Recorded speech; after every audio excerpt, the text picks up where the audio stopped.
Hi, today we're going to be talking about psychological disorders. And what I'd like to remind you is that we've been spending this semester talking about how we learn, develop, and grow normally. As we all know, there are psychological disorders and criteria used to identify abnormal behavior. So, what's normal and what's abnormal?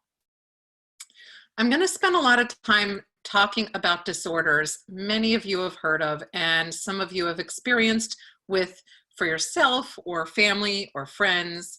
One thing to know is that educating ourselves about these is the best way to help end some of the stigma, the fear, and the desire we have to shy away or push away people who suffer from psychological disorders. It's natural for us to want to distance ourselves from someone who behaves in a way that we don't see as normal. However, removing the fear about or lack of understanding is so helpful for us to feel better about ourselves, to feel less anxious about how to react or less fearful, and to have empathy. So let's learn and let's dispel some of the myths we might have about psychological disorders. So I'm going to go through a list and tell you about each, and if you have questions, feel free to email me. Psychological disorder. It's a set of behavioral, emotional, and cognitive symptoms that are significantly distressing or disabling in terms of social functioning, work endeavors, and other aspects of life.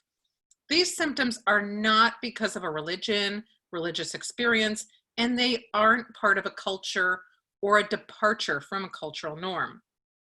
They result in disturbances in psychological, biological, and developmental processes. They are abnormal because the behaviors and symptoms are not typical in the general population. So how do we define abnormal behavior? Mental health professionals rely on the 3 Ds: dysfunction, distress, and deviance. Dysfunction is the degree to which a behavior interferes with daily life and relationships. Can you get out of bed? Are you taking care of your daily needs like showering or socializing or engaging in life? And distress is feeling upset regularly or uncomfortable because of unwanted behaviors or emotions. We can't see this on the outside when we're around someone. People often say that they never expected the person who committed suicide was depressed.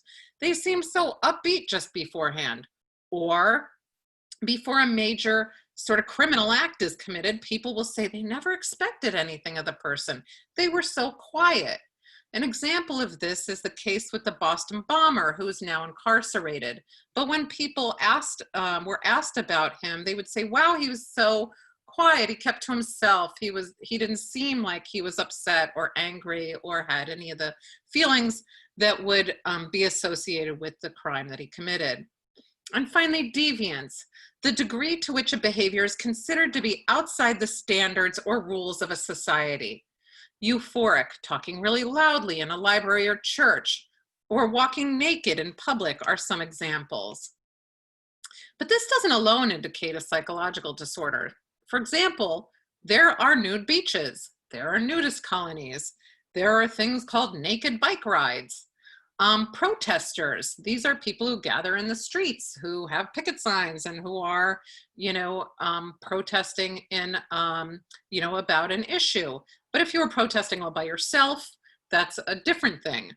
If you're riding a bike naked down the street by yourself, that's different. This all sounds reasonable and easy, but it really isn't. Part of that is because abnormality has changed over time. For example, in the 18th century, women who were going through menopause were institutionalized in some cases because they were said to exhibit hysteria if they were irrational. And there isn't a diagnosis of hysteria now. It used to be a diagnosis that homosexuality was a mental illness. That was in the 1970s, seriously. So behavior is a continuum, and those at the ends are generally considered abnormal. Profound sadness and limited emotions are at the ends of the continuum. There's a whole lot that goes on in between. We do have to consider culture, though. Some cultures don't express emotions as freely as others. So we need to keep that in mind. It's important that we keep our judgments and biases in check as well. We don't want to consider one culture normal and others not. So, for example, there are cultural syndromes whose symptoms appear to be unique to particular societies. Coro is an intense anxiety observed mainly in Southeast Asia. The main feature of Coro is the unrealistic and intense fear that sexual organs will be pulled into the body, perhaps leading to death. I won't go into more detail about Coro, but I will let you know that there was an epidemic. In 1984 to 1985, there was a massive Coro epidemic involving more than 2,000 people in Guangdong, China. So I will be leaving you a link on the course units so that you can read more about Coro if you're interested. Cultures normalize symptoms. Some cultures tend to normalize the symptoms of psychological disorders, believing that mental health problems, including schizophrenia, are a normal part of life. This affects people's willingness to seek mental health services. Also, keep in mind this is generalizing, and not every member of a culture adheres to this, and so this doesn't apply to every member of a culture. Remember, when we talked about acculturation and assimilation, this is one thing that makes this complex. Maladaptive behaviors. These are actions that run counter to one's best interest. The degree of risk or danger associated with these maladaptive behaviors to oneself and others is often used to determine if a person needs to be admitted to a hospital.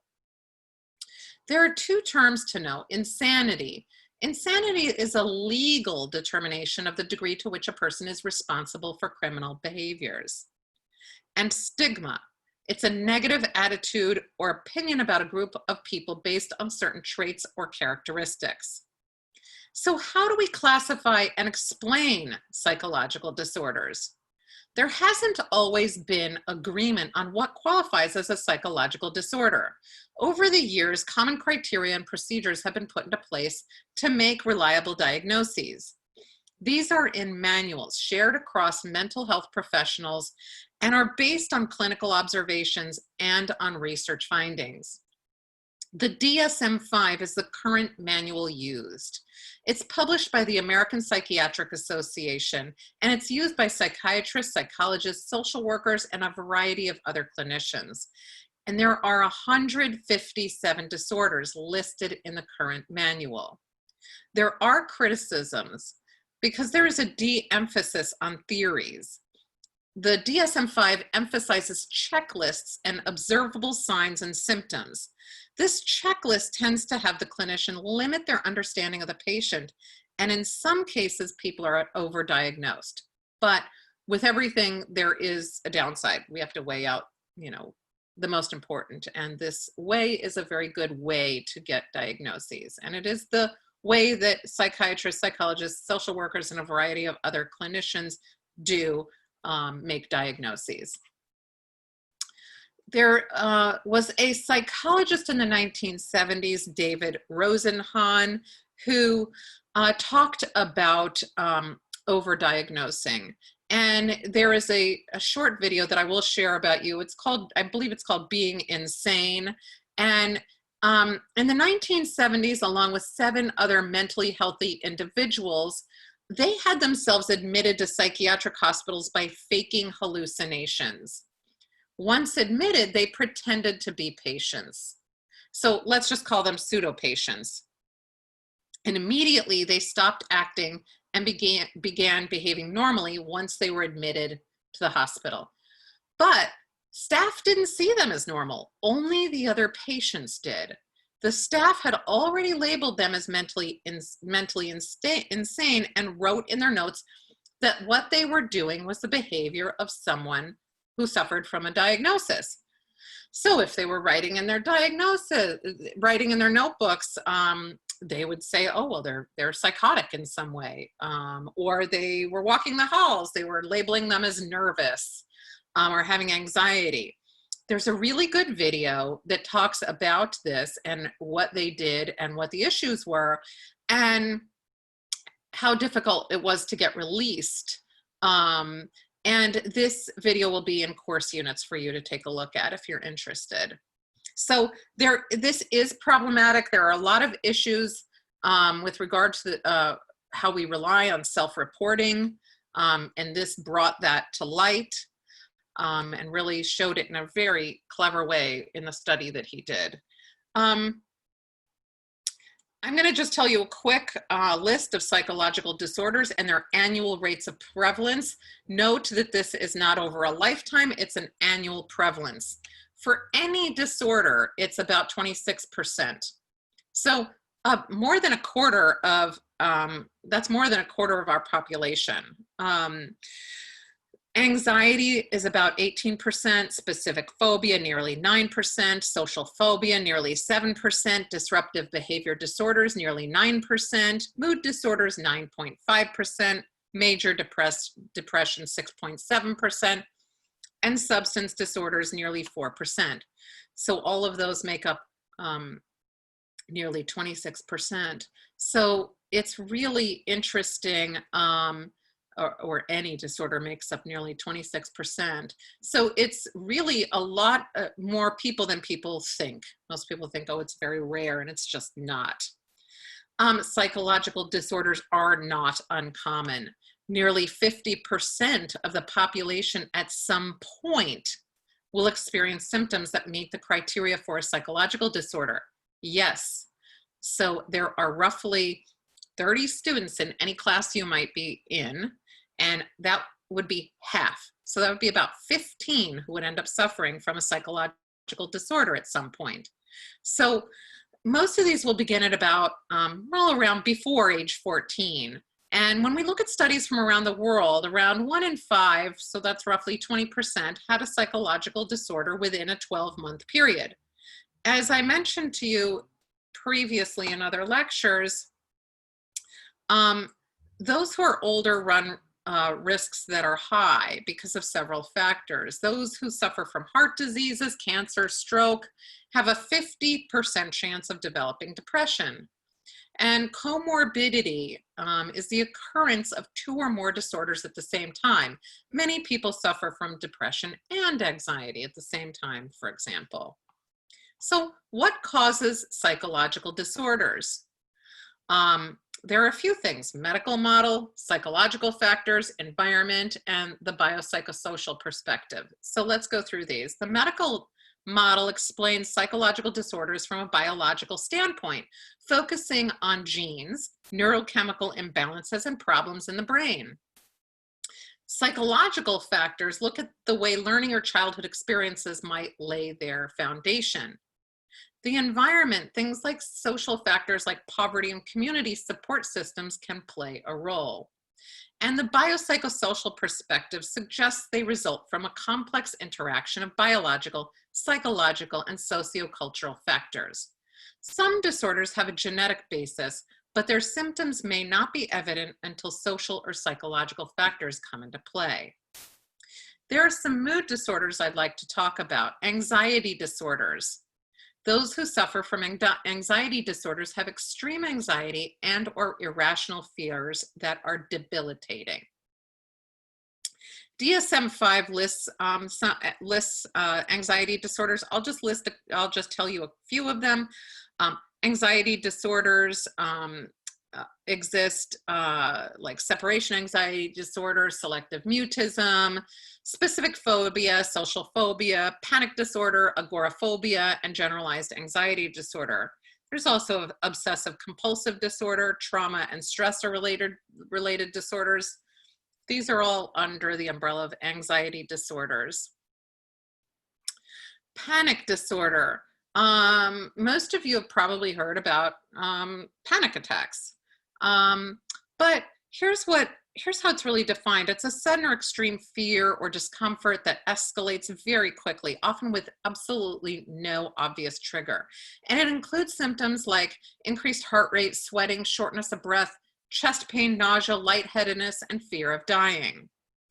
A panic disorder is a psychological disorder that includes recurrent, unexpected panic attacks and fear that can cause significant changes in behavior. People with panic disorder often make decisions to purposely avoid places, activities, or exercise in the hope of preventing an attack. And here is how the DSM-5 diagnoses a panic disorder.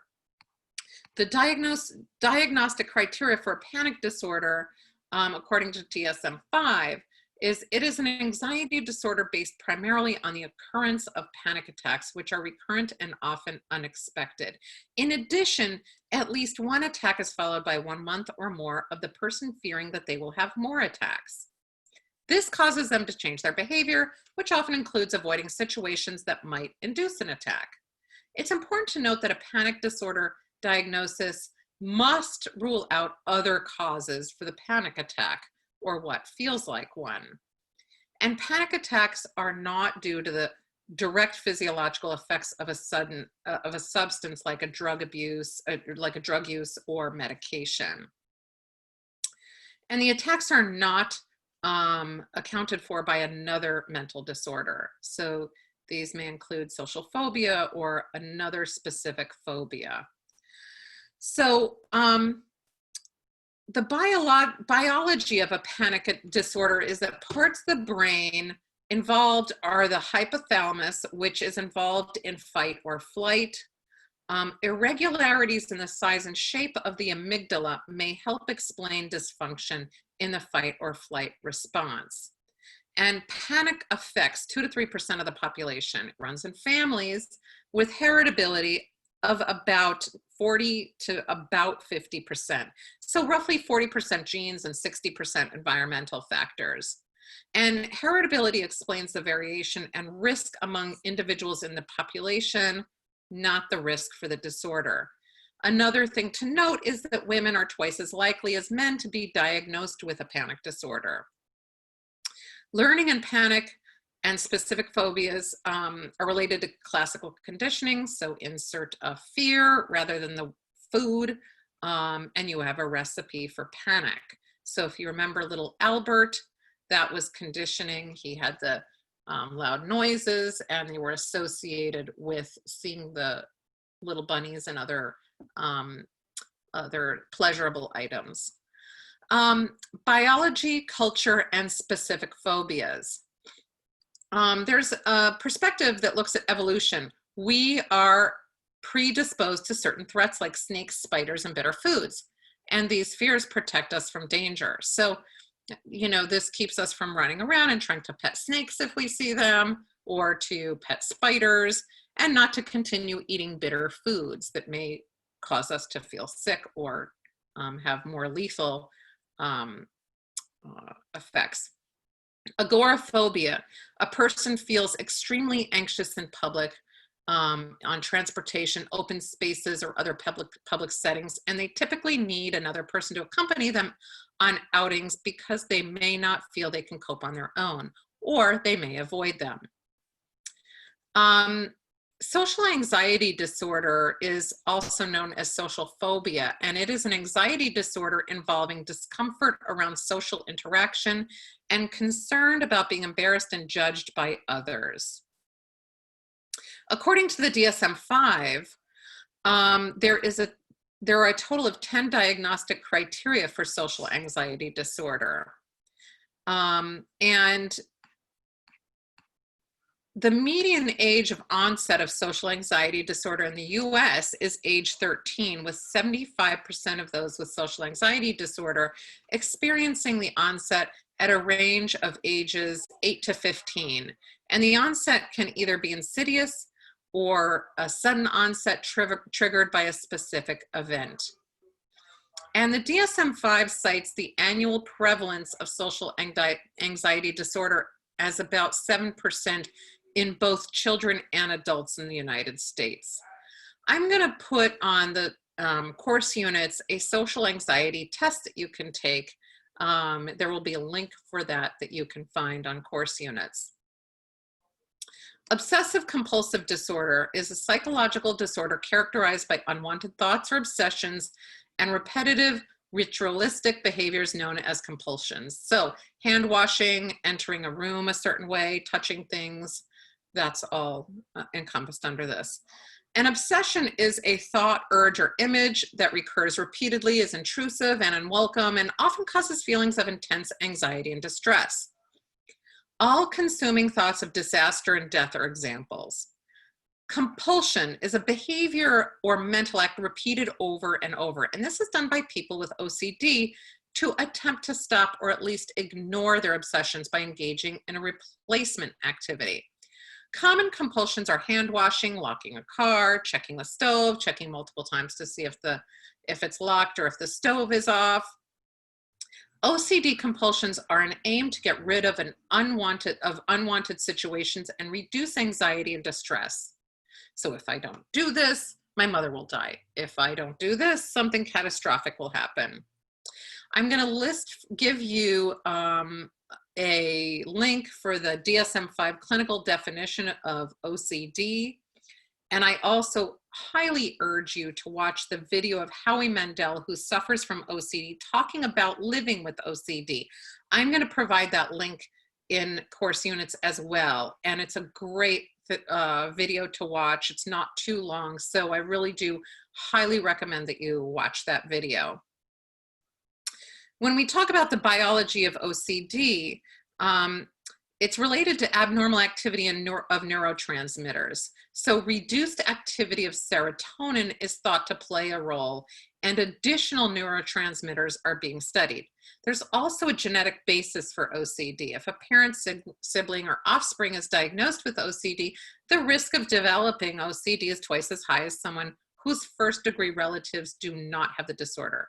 However, there are also environmental factors that can also play a role in the development of this disorder. In addition, learning, people begin to believe that because they didn't die or something catastrophic didn't happen, that the OCD actions prevented them. Then they need to continue with this. Okay, so let's move on to major depressive disorder. This is a psychological disorder that includes at least one major depressive episode with symptoms such as depressed mood, problems with sleep, and loss of energy. In order to be diagnosed with major depressive disorder, a person must have experienced at least one major depressive episode. Some people suffer just one, and some suffer recurrent episodes.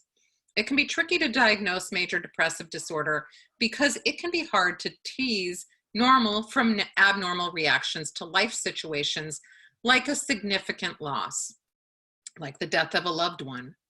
And response to death resembles depression. A key distinction is that grief generally decreases with time and comes in waves with reminders and memories of the loss, whereas the sadness associated with a major depressive episode tends to remain steady. In the US, as many as 17% of the population may suffer from depression at some point in their lifetime. Nearly 1 in 5 people, females, are 1.5 to 3 times more likely to suffer from depression. It's a leading cause of disability for those 15 to 44 years of age. With culture, depression is one of the most common disorders in the world, but different cultures use different words to describe the symptoms.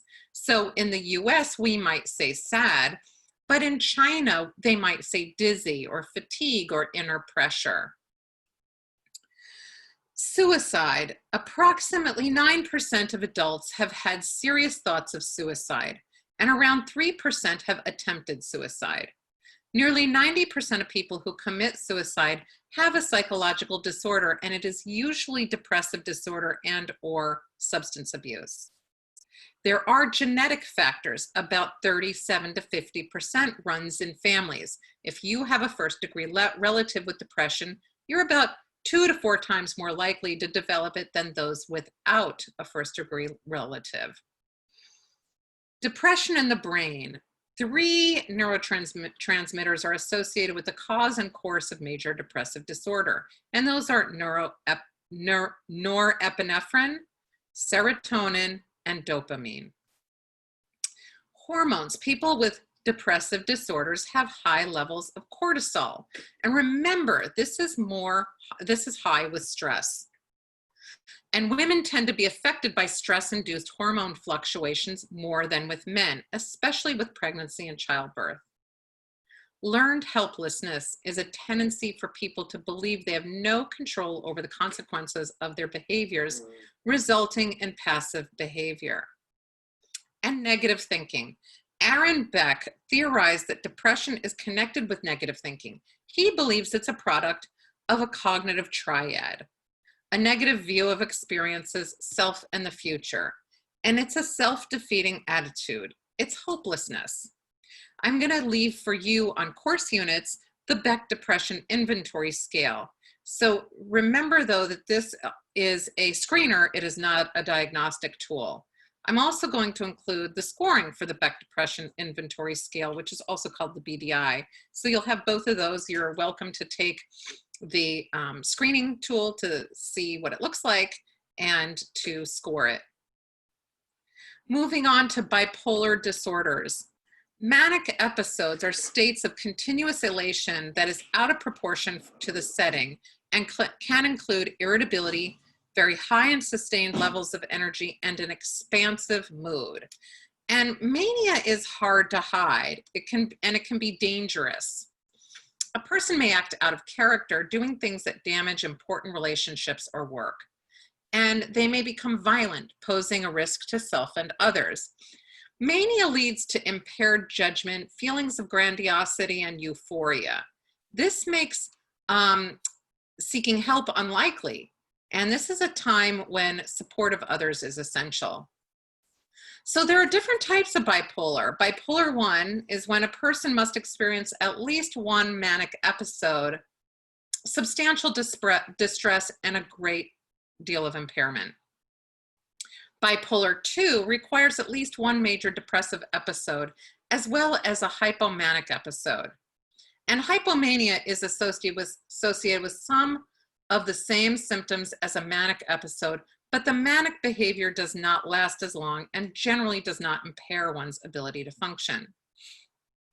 Bipolar cycling, for some, they cycle between extreme highs and lows of emotion and energy that last for days, weeks, or even months. Periods of unusually elevated, irritable, or expansive moods. And the other extreme being deep sadness, emptiness, and helplessness. Periods of mania can be brought on by life changes and stressors, such as a life event, a first love, things like that. So who gets bipolar? There's a genetic component. The family history of bipolar disorder is one of the strongest and most consistent risk factors for bipolar disorder. Adults with a family member who has bipolar disorder have a 10-fold increased risk for developing it themselves. I'm going to list for you a series of videos given by Kay Redfield Jamison, a psychiatrist at Johns Hopkins University who suffers from bipolar disorder. She wrote the book, The Unquiet Mind. I would highly recommend this book to anyone. It's an interesting and beautifully written book. And it's written for the masses, so it isn't like a book that's burdened with a lot of jargon. So it's from the perspective of someone who has lived with bipolar disorder and now treats others. So look for the videos of Kay Redfield Jamison in the course units. There will be a couple of them for you to watch. They're terrific short videos. And if you find those interesting, she has a series of the videos as well, beyond the ones that I'm sharing on course units with you. So you can easily find those and watch those as well. But again, check out the book, The Unquiet Mind. The next topic is schizophrenia. And this is a disabling psychological disorder that can include delusions, hallucinations, disorganized speech, and abnormal motor behavior. People with schizophrenia suffer from psychosis, a loss of contact with reality that is severe and chronic. Psychotic symptoms include delusions, which are strange or false beliefs that a person maintains even when presented with evidence to the contrary. Common delusions are being persecuted by others, spied upon, or ridiculed. Among older adults, the common delusions I came across were that the individuals in the nursing home where I worked were being poisoned, people were coming in to harm them in the night, and people were stealing from them. Those seem to be the most common. Some have grand delusions, like they are extraordinarily talented or famous, that news, radio, or public announcements are about them. They feel really, they feel very real to those who are experiencing them. A hallucination is a perception-like experience that the individual believes is real, but that is not evident to others. So they can be touch, smell, visual, or auditory, but auditory hallucinations are the most common. Voices commenting on what is happening in the environment, or voices using threatening or judgmental language. Symptoms of schizophrenia are classified as positive and negative. Positive symptoms are excesses or distortions of normal behavior and include delusions, hallucinations, and disorganized speech. What it really means is there is a presence of abnormal behaviors. Negative symptoms refer to the reduction or absence of expected behaviors, such as social withdrawal, diminished speech or speech content, limited emotions, and loss of energy and follow-up. The way that I like to think about these is that positive symptoms, there's a plus, you're adding a symptom. It's a presence of an abnormal behavior. Whereas negative symptoms, put a minus sign, that's removing it. It's an absence of expected behaviors. Genetic factors. Schizophrenia is highly heritable. Genetic factors account for 60 to 80% of the population's wide risk for developing this disorder. If one parent has a disorder, the risk of a child having it is 10 to 15%. And if both, it's 27%. There are neurotransmitter theories. The dopamine hypothesis says that the synthesis, release, and concentrations of the neurotransmitter dopamine play a role in schizophrenia. Drugs used to treat schizophrenia block the receptor sites for dopamine to reduce the impact of the excess dopamine. Personality disorders. People with personality disorders exhibit an enduring pattern of inner experience and behavior that deviates markedly from the expectations of the individual's culture, is pervasive and inflexible, has an onset in adolescence or early adulthood, is stable over time, and leads to distress or impairment. There is deviation in the following areas: cognition, emotional responses, interpersonal functioning, and impulse control. In order to be diagnosed with a personality disorder, one must struggle in at least 2 of the 4 categories. In addition, these problems must be resistant to change and have far-reaching consequences for interpersonal relationships.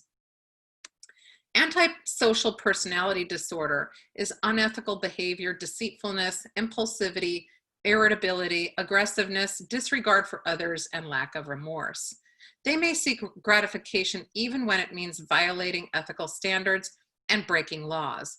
They sometimes lie or con others and exhibit aggressive, impulsive, or irritable behaviors. They have difficulty feeling empathy and may not show concern for others or feel remorse upon hurting them. Heredity plays a role in this, with first-degree biological relatives of people more likely to be affected than those in the general population. Borderline personality disorder is an incomplete sense of self and feelings of emptiness. People with this disorder tend to be emotionally unstable and extremely needy. They may exhibit intense anger, have difficulty controlling their temper, and get into physical fights. They're impulsive when it comes to sexual activity, substance abuse, and spending money. Recurrent suicide attempts are not uncommon. Developing intimacy may be a struggle, as relationships tend to be unstable, tainted with feelings of mistrust and fear of abandonment. They see the world in black and white rather than shades of gray. Dissociative disorders are disturbances in normal psychological functioning that can include problems with memory, identity, consciousness, emotion, perception, and motor control. The main feature of these disorders is dissociation. Dissociation is a disturbance in the normally unified experience of psychological functions involved in memory, consciousness, perception, and identity. Dissociative amnesia is having difficulty remembering important personal information. And I think that you can get a lot of really good examples of dissociative amnesia from the internet, which is a pretty good place, like Psychology Today has a really good description of this, and from APA. According to Psychology Today, dissociative amnesia is one of several dissociative disorders that mentally separate a person from some aspect of their self following some sort of trauma or severe illness. In the case of dissociative amnesia, affected individuals are separated from their memories, suffering abnormal memory loss in ways that significantly affect their lives. Dissociative fugue is when a person who wanders in a confused and unexpected manner. So this can be caused by a past or recent trauma, abuse, accidents, or extreme stress, such as from a war or natural disaster, either witnessed or experienced, and these can cause dissociative amnesia. There may also be a genetic link because individuals with dissociative disorders sometimes have family members with the same or similar condition. So with regard to treatment, while there are no evidence-based treatments specifically for dissociative amnesia, techniques such as hypnosis and drug-assisted question and answer sessions may help some people retrieve their memories. People with dissociative amnesia may gradually or suddenly recall their missing memories. And once memories are recalled, psychotherapy, specifically cognitive behavioral therapy or dialectical behavioral therapy, can help the person understand how the trauma caused their amnesia, how it disrupted their life, and how to solve their issues to prevent further trauma in the future. Dissociative identity disorder used to be called multiple personality disorder, and this extremely rare condition is characterized by the presence of two or more distinct personalities within the same person. It's complicated and persistent. A key feature is a lack of connection among behavior, awareness, memory, and cognition, and it's been found in many cultures around the world. And trauma plays a role in experiences of dissociation, as do neurological deficits. Moving on to eating disorders. Eating disorders are resisting food consumption, obsessing over weight or body shape, eating too much, and purging. Anorexia nervosa is the most commonly known, and it's characterized by self-imposed restrictions on calories needed to maintain a healthy weight. And this leads to extremely low body weight. The person has an extreme fear of gaining weight and getting fat, even though the body weight is extremely low. Bulimia nervosa involves recurrent episodes of binge eating or consuming large amounts of food in short periods of time. While binging, the person feels a lack of control and engages in purge behaviors to prevent weight gain. And binge eating disorder are episodes of excessive food consumption, eating a lot of food. The person then feels out of control while eating during this period of time. And that concludes this chapter.